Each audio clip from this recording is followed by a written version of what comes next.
Miss Kosova dhe personazhi publik, Gjuliana Nura ka bërë një deklaratë të fortë në emisionin Favorit, ku foli për përballjen e shumëpritur mes Shqipërisë dhe Serbisë në futboll më 11 tetor.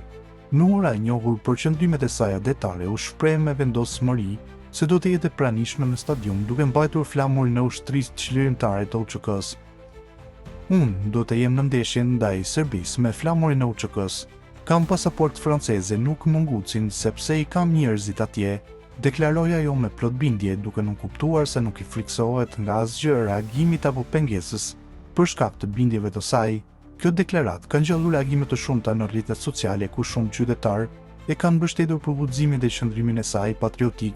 Nura ka qenë shpeshherë në qendër të vëmendjes për mënyrën e saj të drejtë për drejtë të shprehurit, por kësaj here fjalët e saj kanë marrë një domethënie të veçantë në prag të një ndeshje që mbar tension historike e emocion mes dy vendeve.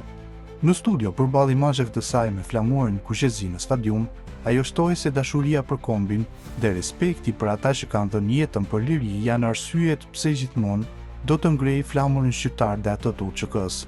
Unë jam shqiptare dhe krenare për këtë, asnjë pasaport, asnjë kufi nuk ma ndalon zemrën shqiptare, tha Nura, mes mbështetjes që mori jo vetëm nga të pranishmit në studio, por me njëherë edhe nga ndjekësit në rrjetet sociale.